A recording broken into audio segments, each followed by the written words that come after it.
Louvado seja Deus por aquilo que temos vivido neste culto até agora. Na última semana eu não estava aqui com os irmãos, eu e Zélia demos uma viajadinha, mas nós ouvimos falar que o culto foi abençoado, o Ander esteve aqui, né? Ele falou comigo que foi uma experiência diferente para ele ministrar a palavra de Deus 2 vezes no mesmo domingo, porque ele pregou aqui de manhã e à noite ele pregou lá em Santa Terezinha, e é desafiador. Quando nós pregamos a palavra, nós não nos desgastamos apenas fisicamente, mas nós nos desgastamos também espiritualmente. É o desafio da luz contra as trevas quando nós abrimos a palavra e começamos a ministrá-la.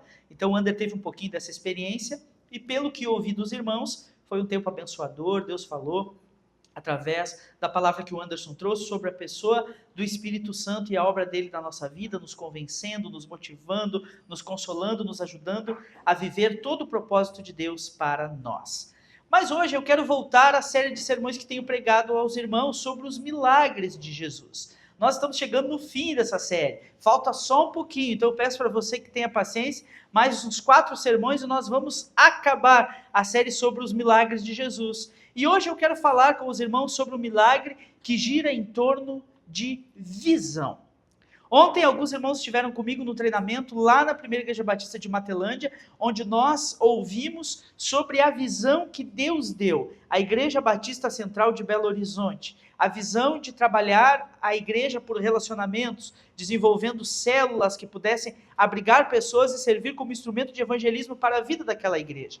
E lá nós estávamos vendo a visão que Deus deu para aquela igreja e entendendo o que nós podemos aprender com a visão que Deus tem dado às outras igrejas. Mas o Ander orou aqui antes, depois do louvor, né, na oração que ele fez, e o que ele falou é verdade. Nós não podemos usar a visão que os outros têm, mas nós precisamos encontrar uma visão do Senhor, tanto para a nossa igreja, quanto para as nossas vidas pessoais. O Davi não veste a armadura de Saul. Então nós não podemos usar aquilo que Deus tem dado a outras pessoas, imitando-as na sua fé, nos seus princípios, na sua maneira de viver. Mas nós precisamos, em verdadeira comunhão com o Senhor, em estudo da palavra, em busca, em consagração, pedir a Deus a direção para as nossas vidas. Qual a visão do Senhor para a nossa vida cristã? Qual a visão do Senhor para a nossa vida profissional? Qual a visão do Senhor para a nossa família? Qual a visão do Senhor para a igreja que nós fazemos parte? Como eu me encaixo naquilo que o Senhor está fazendo no mundo? A Bíblia nos garante que Deus está trabalhando no mundo. E Deus está salvando pessoas, edificando vidas, fazendo coisas maravilhosas. E qual é o meu lugar nesse trabalho? Como eu me encaixo nessa visão que Deus está realizando? E é bem verdade que muitos de nós podem viver uma vida inteira sem parar para refletir sobre isso. Qual a minha visão de vida? Em que visão eu tenho trabalhado? Com o que eu tenho nas mãos, o que eu posso realizar? Muitos de nós vão vivendo a vida um dia após o outro, enfrentando um problema após o outro, lidando com as demandas que são gigantescas, são inúmeras, e podemos correr o risco de chegarmos ao final da vida, ou chegar em certa idade, olharmos para trás e dizer assim: o que eu fiz? O que foi minha vida? A que eu me dediquei? A minha vida serviu para quê? A minha existência cumpriu que propósito? E é bem possível que você olhe para trás e diga assim: até hoje a minha vida não foi nada além de pagar boletos. Até hoje a minha vida não foi nada além de lidar com problemas. Até hoje a minha vida não foi nada além de lidar com as coisas que vão surgindo dia após dia, e eu vou matando o leão por dia, mas eu não encontrei ainda o meu propósito, a visão de Deus para a minha vida. Qual é o meu lugar nesse grande propósito?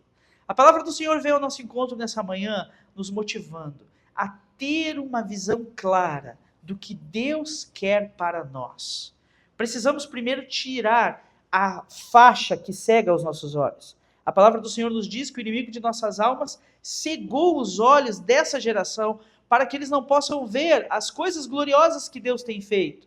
E infelizmente muitas pessoas que conhecemos, talvez pessoas que estejam aqui esta manhã, ainda estão com essa venda nos olhos, sem conseguir enxergar a obra de Deus, sem conseguir reconhecer quem Deus realmente é. Mas depois, aprimorando nossa visão, refinando nossa visão, como no boletim que você recebeu, essa imagem que aí está, uma imagem toda desfocada, mas ali tem uma lente, e como aquelas câmeras profissionais que têm lentes longilíneas, onde o fotógrafo ajusta o foco. E quando ele ajusta o foco, tudo fica com nitidez, tudo fica bonito, tudo fica mais fácil de ser enxergado.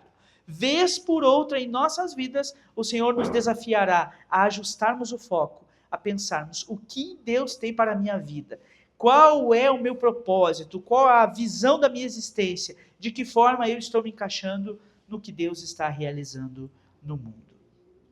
Por isso eu quero convidá-lo a abrir sua Bíblia num texto, um texto muito difícil de pregar e difícil também de ouvirmos pregações sobre esse texto. Quando estava estudando ele, eu pensei, será que eu já ouvi presencialmente alguma pregação sobre esse texto? E cheguei à conclusão que eu nunca ouvi ninguém pregando sobre esse texto, mas nós vamos ministrá-lo. Marcos capítulo 8, verso 22.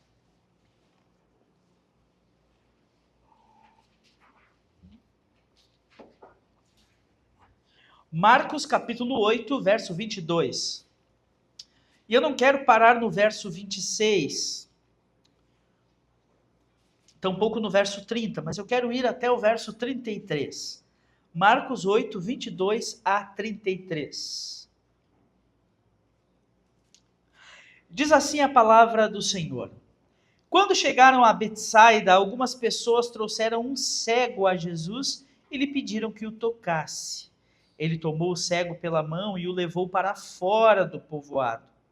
Em seguida, cuspiu nos olhos do homem, pôs as mãos sobre ele e perguntou: vê alguma coisa? Recuperando aos poucos a vista, o homem respondeu: vejo pessoas, mas não as enxergo claramente. Parecem árvores andando. Jesus pôs as mãos sobre os olhos do homem mais uma vez, e sua visão foi completamente restaurada, e ele passou a ver tudo com nitidez. Então Jesus se despediu dele e disse: ao voltar para casa, não entre no povoado.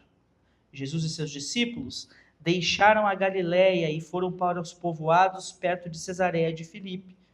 Enquanto caminhavam, Jesus lhes perguntou: quem as pessoas dizem que eu sou? Eles responderam: alguns dizem que o Senhor é João Batista, outros que é Elias ou um dos profetas. E vocês? Perguntou ele: quem vocês dizem que eu sou? Pedro respondeu: o Senhor é o Cristo. Mas Jesus os advertiu de que não falassem a ninguém a seu respeito. Então Jesus começou a lhes ensinar que era necessário que o Filho do Homem sofresse muitas coisas e fosse rejeitado pelos líderes do povo, pelos principais sacerdotes e pelos mestres da lei. Seria morto, mas 3 dias depois ressuscitaria. Enquanto falava abertamente sobre isso com seus discípulos, Pedro o chamou de lado e o repreendeu por dizer tais coisas. Jesus se virou, olhou para os seus discípulos e repreendeu Pedro. Afasta-se de mim, Satanás, disse ele. Você considera as coisas apenas do ponto de vista humano e não da perspectiva de Deus. Amém? Note que aqui nós temos um milagre realizado por Jesus em um processo. Alguns domingos atrás eu falei com os irmãos sobre isso, que Jesus às vezes faz um milagre num ato. Ele age com uma palavra e cura alguém, às vezes ele dá um toque na pessoa e a pessoa é plenamente restaurada, às vezes Jesus cura inclusive à distância, e nós temos vários casos na Bíblia onde Jesus disse: pode voltar para casa, que o seu milagre está lá esperando você, e a pessoa então volta para a sua casa e encontra a pessoa que estava doente curada, o milagre realizado, a obra feita. Mas muitas vezes Jesus não age em nossas vidas por um ato, mas age por um processo. E aqui nós temos mais um milagre que foi dado por um processo.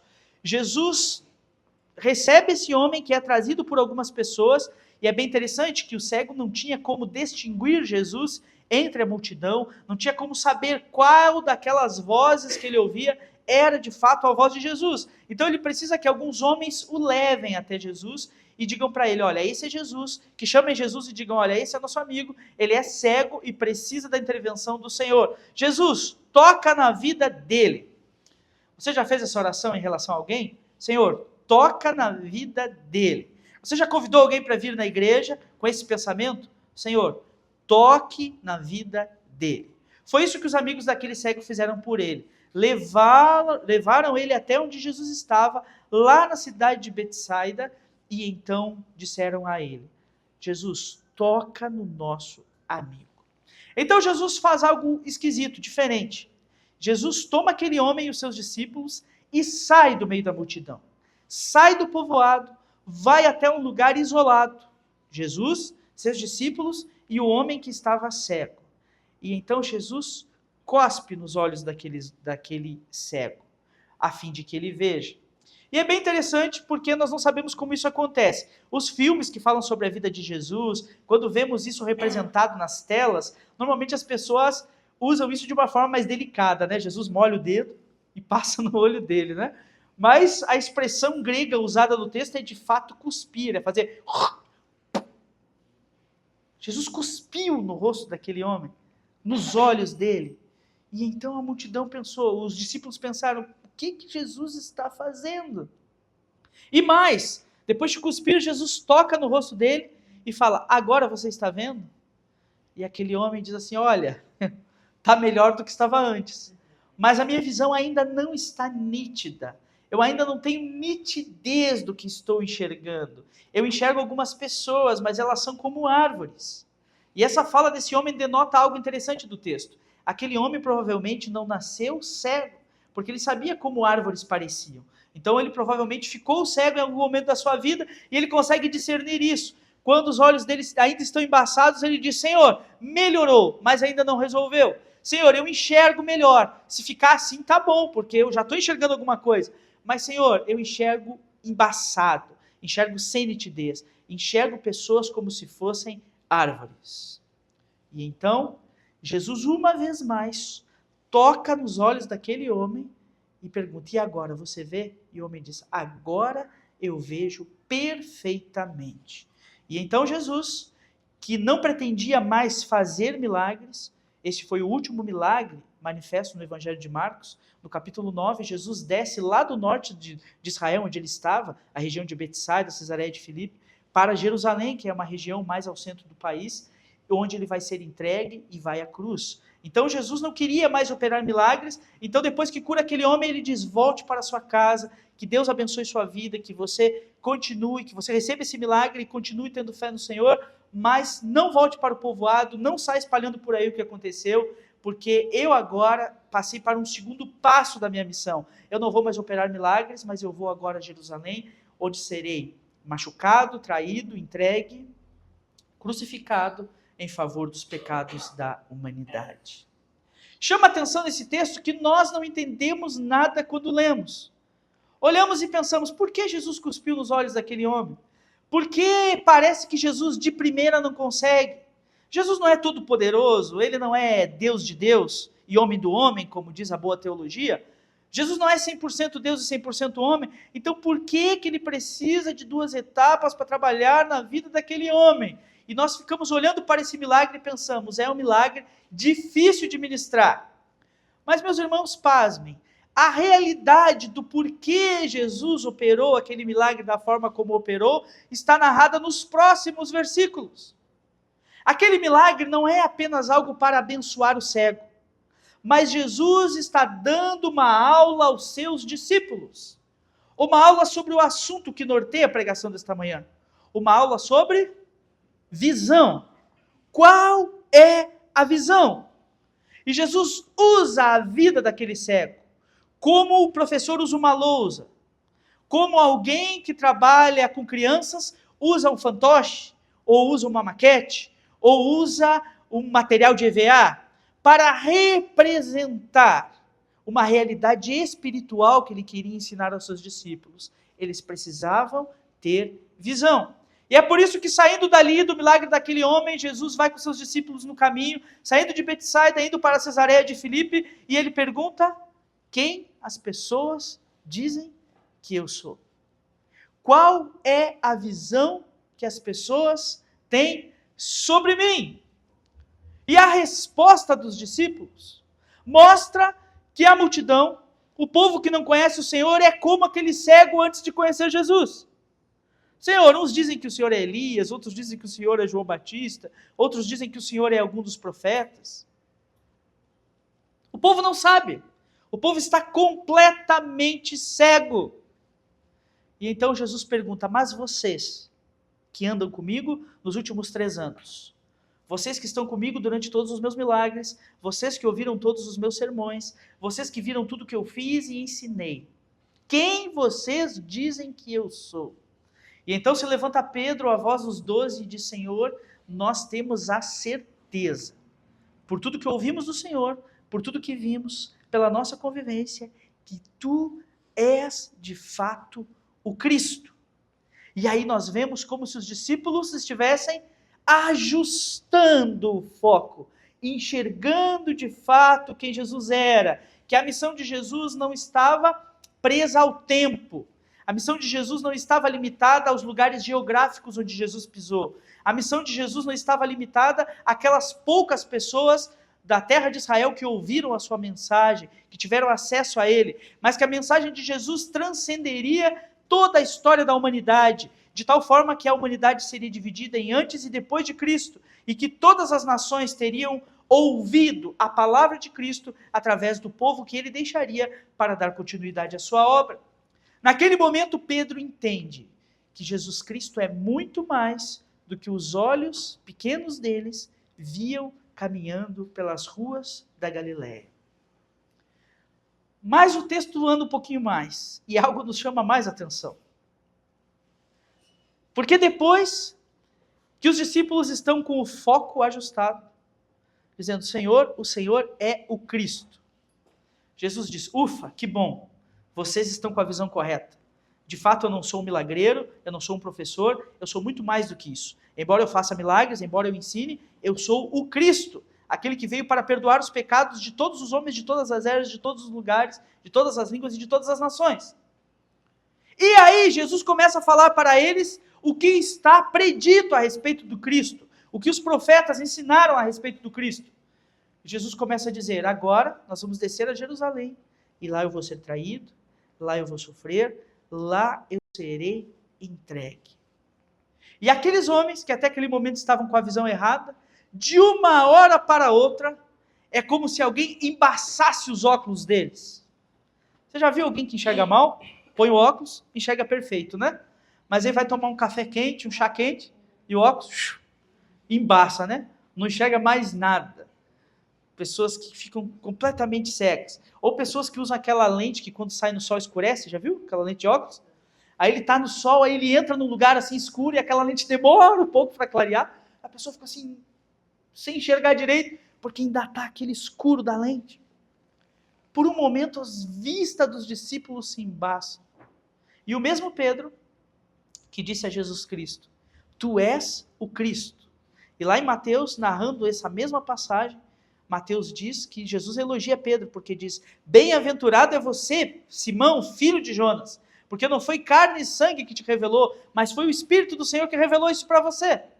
O mesmo Pedro que é elogiado por Jesus, por reconhecer que ele era o Cristo, por ajustar sua visão, agora é repreendido de forma dura. Pedro diz: Senhor, não faça isso consigo mesmo. Por que o Senhor vai ir para Jerusalém? Por que o Senhor vai sofrer? Por que o Senhor vai morrer? Não faça isso, fica conosco, nós vamos proteger o Senhor, contigo nós vamos até o fim. E todo aquele discurso de Pedro, a vista dele se embaçou, e por um momento ele tenta demover o Cristo de fazer o principal da sua missão, que é descer a Jerusalém e se entregar na cruz do Calvário.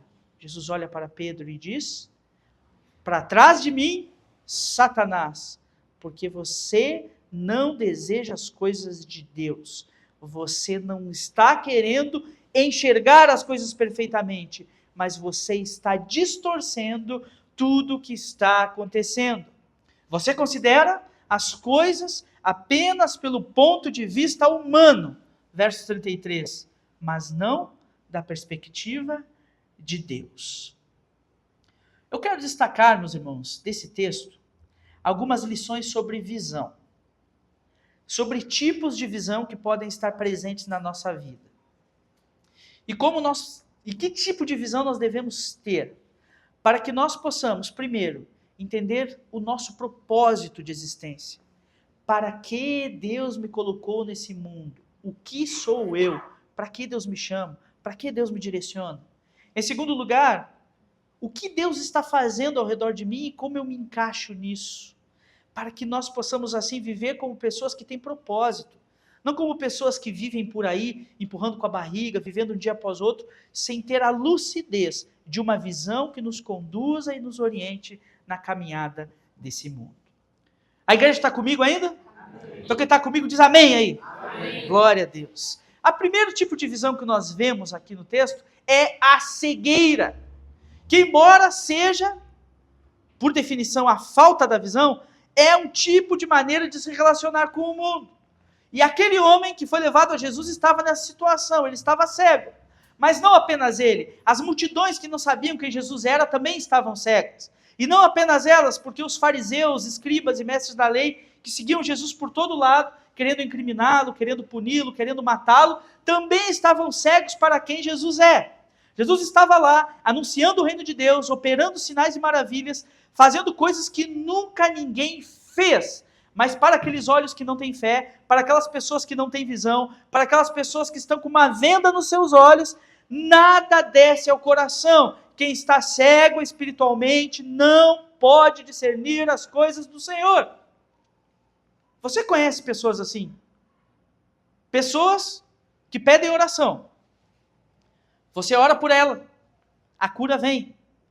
E no final ela olha e diz assim: eu não sei o que aconteceu, mas eu fui curado.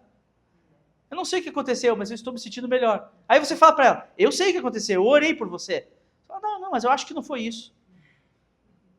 Pessoas que veem milagres dentro da sua casa, dentro da sua família. Pessoas que veem milagres acontecendo ao redor de si, mas elas estão com uma venda tão espessa e escura nos seus rostos, que elas não conseguem distinguir o milagre. Tem gente que eu acredito que se um anjo aparecer diante dela com uma espada de fogo e disser: eis que Deus existe, a pessoa diz: não, foi uma ilusão, eu estava cansado, não, é que eu bebi um pouco no dia, não, eu tive uma transposição astral, como diz uma turma aí da Conscienciologia, foi uma experiência diferente, não, eu tive a visão de um fantasma, foi algo natural, foi a parapsicologia, era o ectoplasma de algum espírito que passou perto de mim. Porque as pessoas estão cegas espiritualmente para ver quem é Jesus.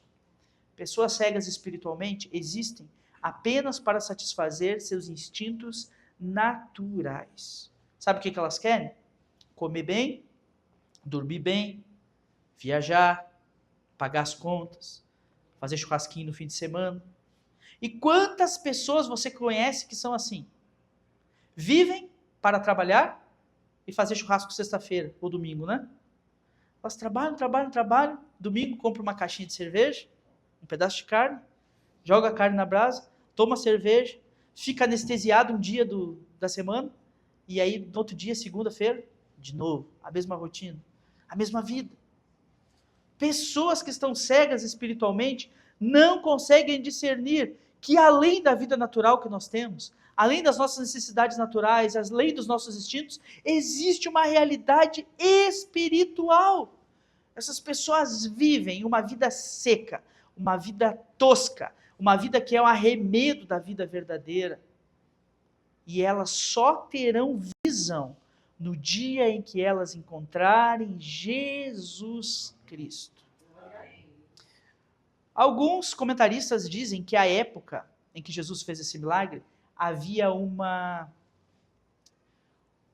superstição entre o povo, que dizia que uma das coisas que ajudavam a vista era a saliva.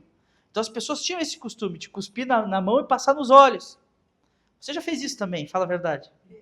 Você saiu atrasado para o teu trabalho, lavou direito o rosto, e você percebeu que tem aquela mancha assim, e você falou... A mãe faz no filho, né? Tirar a remela do olho. Talvez esse hábito venha daquela época, né? Mas havia uma superstição na época, um costume, que as pessoas achavam que a saliva curava a vista, né? E eu acredito, meus irmãos, que Jesus cuspiu no olho daquele cego, apenas para mostrar aos discípulos o seguinte: você viu que isso não resolve nada? Não é esse o problema. O que Jesus está mostrando é uma realidade espiritual das coisas.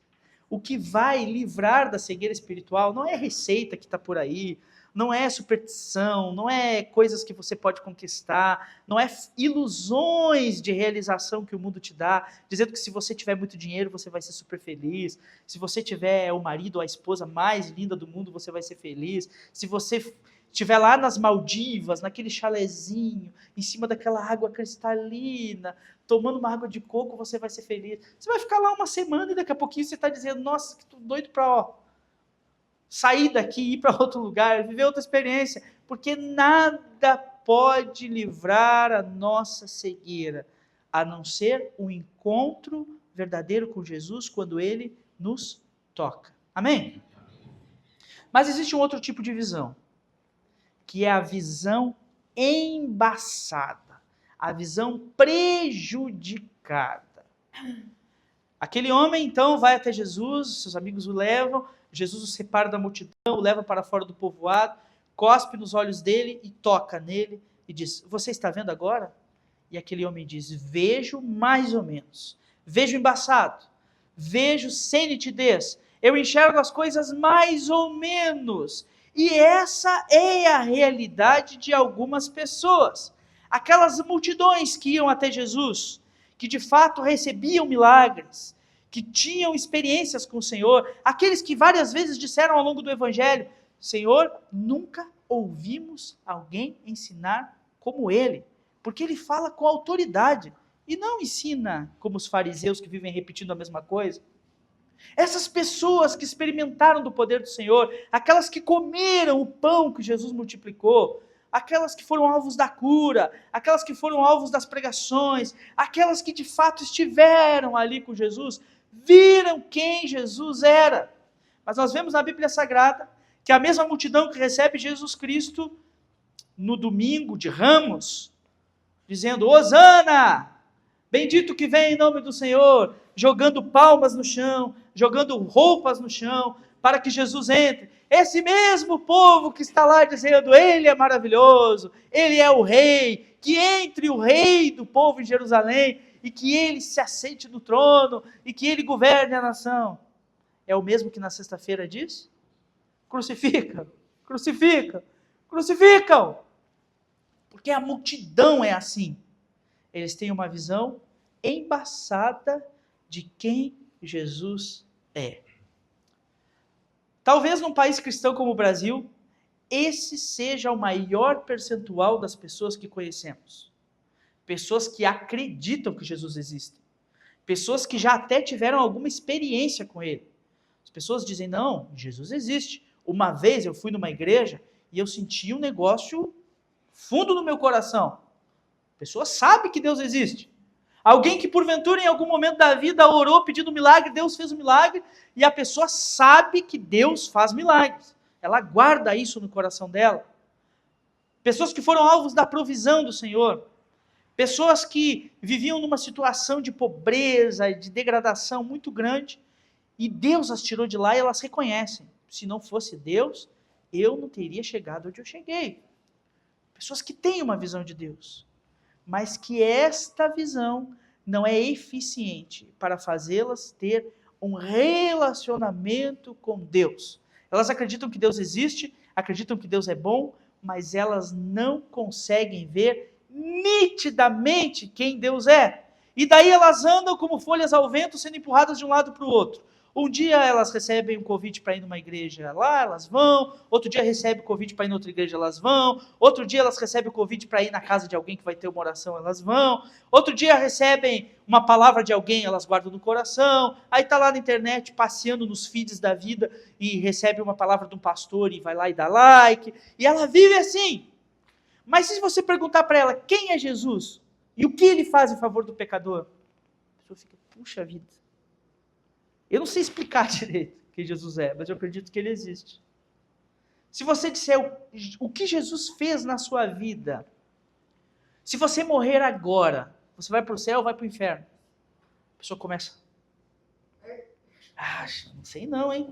Isso aí só Deus que sabe, só Deus que sabe. Se Ele achar que eu mereço, eu vou para o céu. Já ouviu essa frase? Deus não vai achar que você merece não, que ninguém de nós merece, nenhum merece. O homem mais piedoso da história da humanidade não merece ir para o céu. Todo mundo vai pela graça de Deus. Porque Deus olha para nós e diz assim: o sangue de Jesus Cristo lhe cobre e lhe salva. Nós não merecemos. As pessoas têm uma visão distorcida de quem Deus é. E aí elas andam por aí, de igreja em igreja, enxergando Jesus como quem vê árvores andando por aí, né? Senhor, eu estou vendo o Senhor aqui mais ou menos, eu estou entendendo o Senhor mais ou menos, eu estou mais ou menos na minha vida de fé.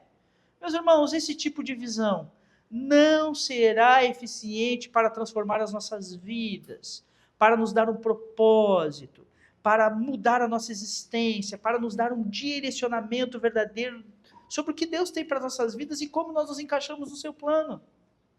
Essa visão superficial de quem Deus é, ela não é eficiente para nós. Mas em terceiro lugar, o texto fala sobre mais um tipo de visão, que é a visão nítida de quem Jesus Cristo é. Olhe para quem está perto de você e diga assim: ajuste sua visão.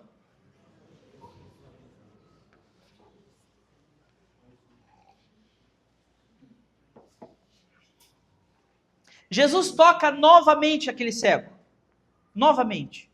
Quando ele fala, minha visão está embaçada, Jesus fala, eu vou tocar de novo. E quando Jesus toca de novo, ele vê. Isso é algo didático de Jesus para a igreja e para nós. Muita gente que está por aí com a visão embaçada de quem Jesus é. Muita gente que está por aí sem enxergar Jesus com nitidez. Muita gente que está vendo Jesus como quem vê árvores por aí. Sabe o que eles precisam?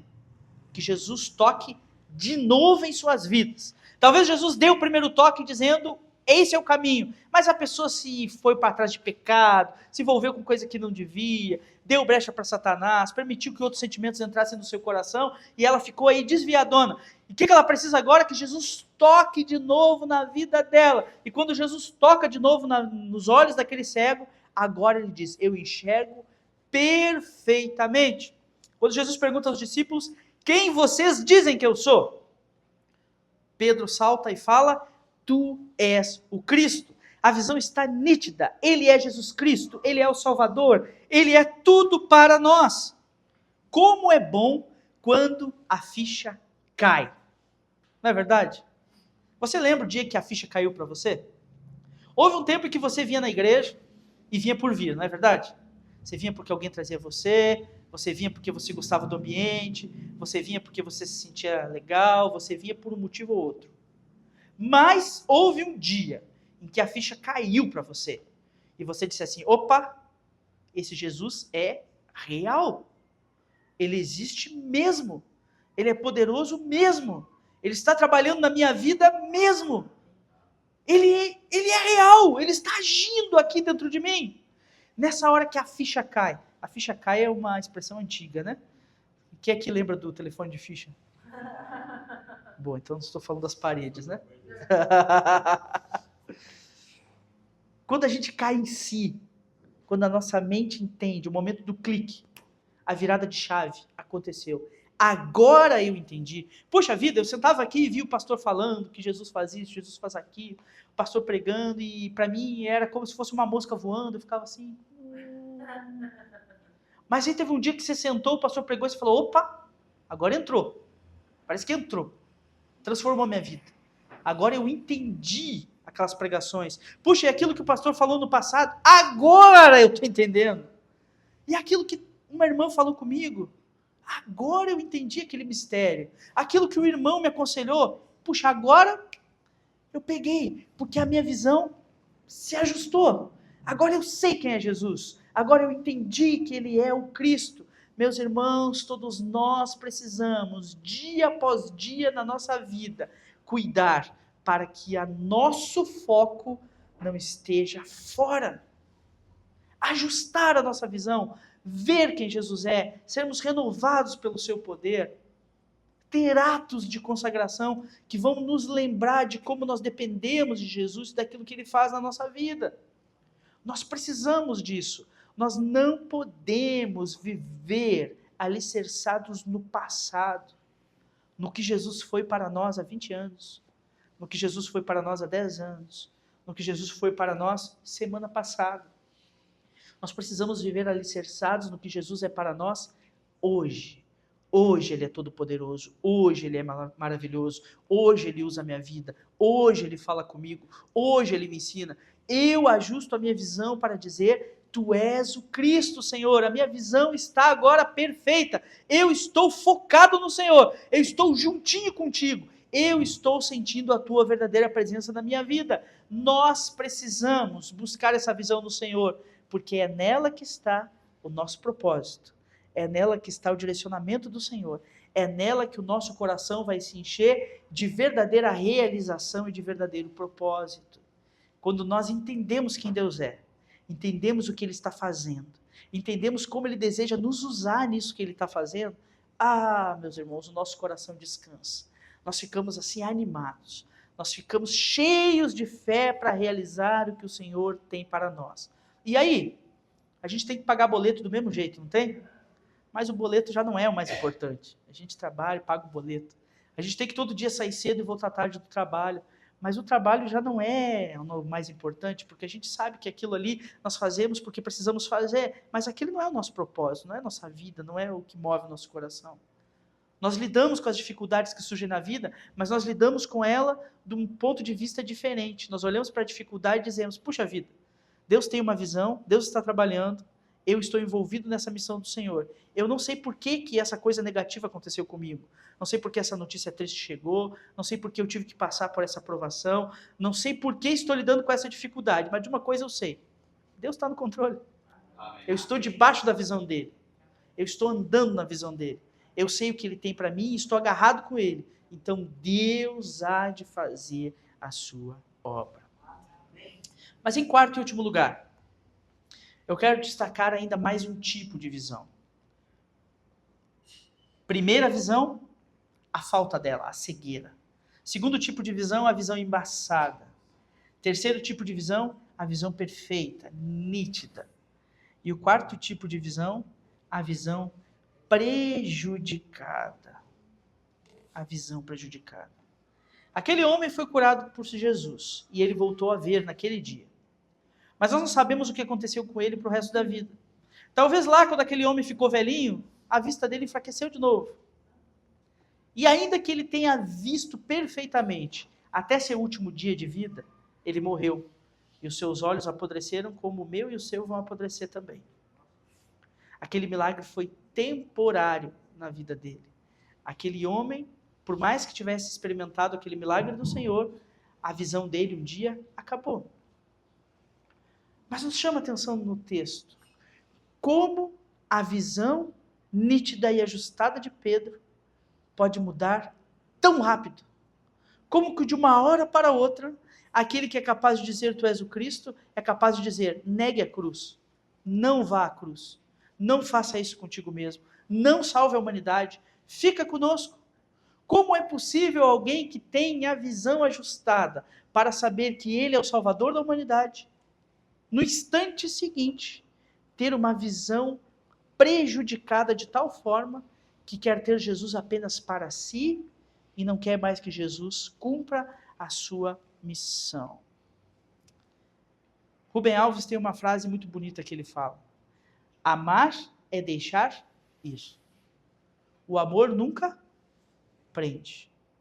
Então, se eu amo o Ander, e ele chega para mim e fala assim: pastor, eu estou indo lá para Recife, recebi uma proposta de emprego lá maravilhosa, vai ser bom para mim, vai ser bom para a Zélia, lá vai ter escola para os meus filhos, vai ter isso, vai ter aquilo. A tentação do meu coração é dizer: não vá, Ander, não vá, fica aqui, você é importante, você canta, você toca, você me ajuda, tem 11 anos que você é o meu vice-presidente, você está do meu lado, me ajudando aqui na igreja, não vá. Mas essa é uma visão prejudicada, porque amar é deixar ir.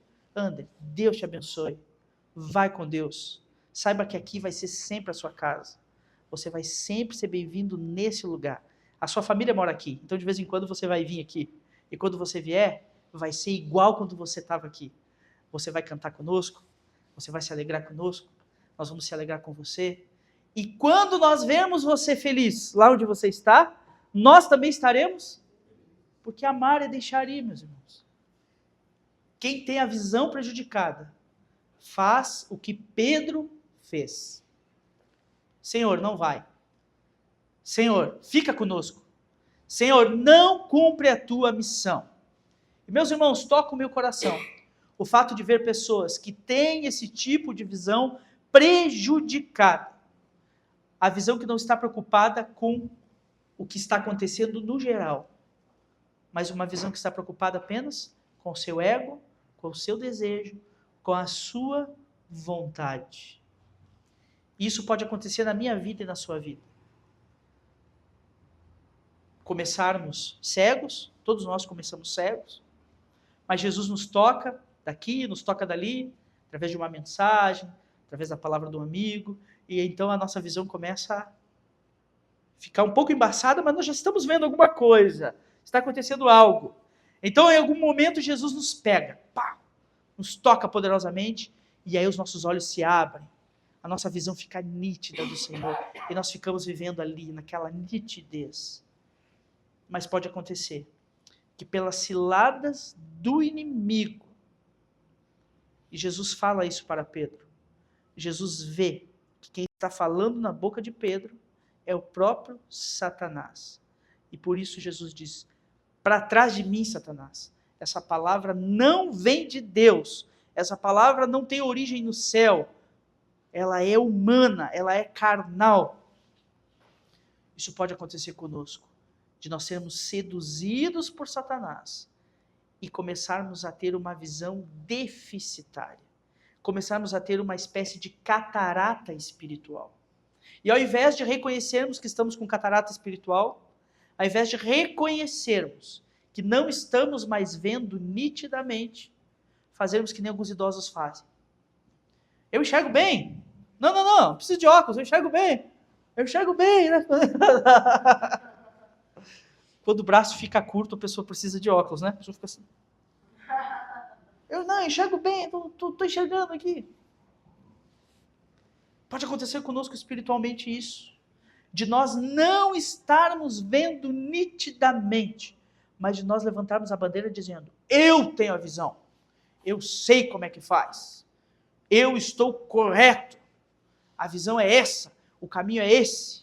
Isso, meus irmãos, tanto na nossa vida pessoal, nossa vida particular, naquilo que Deus fala ao nosso coração, nós não dependemos mais do Senhor dar a visão, do Senhor dar a direção, do Senhor dar o próximo passo, mas nós olharmos para a nossa carnalidade e dizer assim, eu já estou satisfeito com o que eu tenho, eu acho que a melhor forma de administrar o que eu tenho é essa, eu acho que a melhor forma de viver é essa, acho que a melhor forma de criar os meus filhos é essa.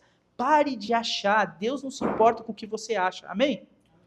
Deus tem a sua palavra, e nós precisamos viver à luz da palavra, nós precisamos viver em comunhão com o Senhor, para que nós possamos dizer, eu entendo que Deus me direciona a fazer isso, eu entendo que Deus me direciona a caminhar por esse lado, eu entendo em oração, em busca pelo Senhor, que Deus está trabalhando assim, não dizer assim, eu acho que tem que ser assim, eu acho que tem que ser assado. Isso vale para a nossa vida como igreja. Às vezes, nós pensamos assim, eu acho que tinha que fazer isso, eu acho que tinha que fazer aquilo. Nós precisamos buscar em Deus, ajustar a nossa visão, para que nós não emprestemos nossos lábios a Satanás e falemos aquilo que Deus não deseja que nós falemos, a ponto de queremos ter a salvação só para nós, o Cristo só para nós, a vida eterna só para nós, a presença de Deus só para nós, e não entendermos que Deus nos chama para uma missão muito mais abrangente, que não se limita a eu vir na igreja no domingo, ficar feliz de ouvir o pastor Felipe, nossa, o pastor Felipe prega tão bem, os meninos cantam tão bem, voltar para minha casa, para minha família e viver minha semana do mesmo jeito que eu vivo sempre, mas uma visão ampla, onde Deus quer nos usar para nós alcançarmos pessoas que estão ao nosso redor, através do nosso testemunho, através da pregação do evangelho, através da dedicação do nosso tempo, através de amor. Você pode fazer isso no seu dia a dia. Se você marcar um café com uma pessoa que não é crente por semana, só um, de 1 hora, chegar para uma pessoa que não é crente e dizer assim, vamos tomar um café? E quando chegar lá, você só faz isso. Pergunta assim, como você está? Aí a pessoa vai dizer, estou bem. Aí você pergunta, e a sua família? Minha família está bem. Como é que é o nome da sua esposa? Minha esposa chama fulano. E o que ela faz da vida? Ela faz isso e isso. Você tem filhos? Tenho. Qual é o nome deles? tal, tal. O que eles fazem? Eles estudam, tal. Você vai ver que não vai demorar 5 minutos, essa pessoa já vai estar te falando já onde que dói. Os sofrimentos que ela tem, as lutas que ela tem, as dificuldades. E aí você não vai chegar que nem um crente maluco, dizendo assim, né? Eis que o Senhor te diz, faça isso e aquilo. Mas você vai compartilhar o seu testemunho. Você vai dizer, poxa, sabe que eu já vivi alguma coisa parecida com o que você está vivendo? Ou eu conheço uma pessoa que vivia algo semelhante ao que você está vivendo. Eu conheci um casal que também estava quase divorciando. Eu conheci pais que tinham dificuldade na criação dos filhos. Eu mesmo já vivi uma experiência de estar triste como você está agora. E eu posso dizer para você, é difícil lidar mesmo, eu não tenho as respostas, mas Deus pode agir na sua vida. Você acredita em Deus? A pessoa vai dizer, acredito. Você acredita no poder da oração? Acredito. Então eu vou orar por você. Vamos orar juntos aqui? Pedir para Deus cuidar da sua vida, da sua casa? E você ora com essa pessoa. E tenha certeza que se daqui a uma semana ou daqui a 15 dias, você mandar uma mensagem para ela dizer, vamos tomar um café, e ela disser, vamos, você fez um discípulo. Você tem alguém que se interessou no seu amor, se interessou na sua palavra, se interessou no seu Cristo, se interessou na sua vida. E você pode investir sua vida na vida dela. Mas nós gastamos horas com quem nós temos raiva, com quem nós não queremos ver, com quem nos frustra, com quem nos machuca. Mas nós não gastamos minutos com quem a gente tem que amar, com quem a gente tem que edificar. Então é um desafio de Deus para as nossas vidas, ajustar a nossa visão. Amém? Amém. Essa mensagem já está muito comprida. Vamos orar? Feche seus olhos. Vamos orar por isso, para que Deus complete essa palavra em nossos corações. Talvez essa manhã, nesse lugar, existam pessoas que precisam ajustar a sua visão. Eu não sei como a sua visão está. Talvez a sua visão esteja pouca, você está cego espiritualmente, sem discernir as coisas do Senhor. Eu não sei se tem alguém assim aqui esta manhã. Acredito até que não haja. Mas talvez haja alguém aqui que está com a visão embaçada. As coisas não estão nítidas dentro do seu coração. É hora de você entregar o seu coração ao Senhor e dizer, Senhor, eu não quero estar com a multidão que diz que o Senhor é Elias, que o Senhor é João Batista, que o Senhor é um profeta. Eu quero estar junto com Pedro, que diz, tu és o Cristo. Peça ao Senhor nessa manhã que ajuste a sua visão. Talvez haja alguém aqui hoje que já teve essa visão nítida de quem Deus é, mas que hoje está com a visão prejudicada. Parece que as glórias da vida espiritual ficaram no passado e que o que sobrou foi só uma lembrança. Peça ao Senhor neste momento que renove a sua fé, que renove a sua esperança, que lhe dê visão para hoje. É bem possível que entre nós essa manhã existam pessoas que ainda não distinguiram o seu propósito. Para que eu estou aqui nesse mundo? De que forma eu estou ajudando o Senhor naquilo que Ele está realizando no mundo? Você não pode aceitar viver uma vida que só lida com demandas, que só lida com problemas, que só lida com um dia após o outro, na sequidão da existência sem Deus. Você precisa deixar que Deus dê o tom à sua vida. Você precisa receber uma visão dos mais altos céus para o seu coração, para liderar a sua casa, a sua família, suas finanças, sua vida profissional e principalmente o ministério para o qual Deus tem te chamado no serviço da igreja do Senhor.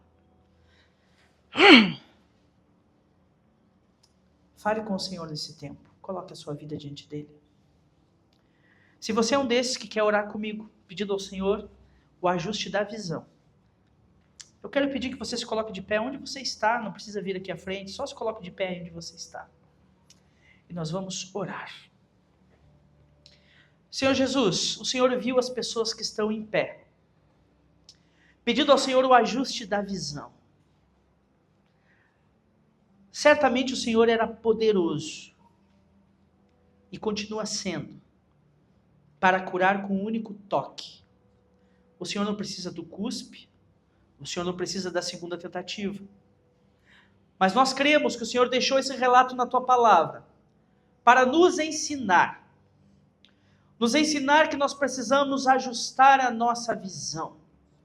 Então eu quero pedir, Deus, que essas pessoas que estão de pé recebam do Senhor agora uma espécie de óculos espiritual. Algo que faça com que a visão que está embaçada se torne nítida. Algo que faça com que a visão que está adoecida se torne saudável. Que elas possam ser operadas pelo Senhor agora, não nos olhos da carne, mas nos olhos espirituais. Para que possam receber do Senhor a clara visão do que o Senhor está fazendo e de como eles podem estar com o Senhor na realização da tua obra. Eu peço que o Senhor faça isso em favor dessa igreja. Nos dá visão, Senhor. Nos dá a visão do teu reino, para que o ministério dessa igreja não esteja prejudicado, para que o ministério dessa igreja não se alicerce na sabedoria, na eloquência do pastor, não se alicerce na habilidade dos músicos, não se alicerce, Senhor, do carisma dos membros dessa igreja, que são gente tão querida e amada, mas para que essa igreja esteja alicerçada na visão do Senhor, no poder do Espírito Santo. Nós oramos assim, no nome do Senhor. Amém. Amém, Jesus.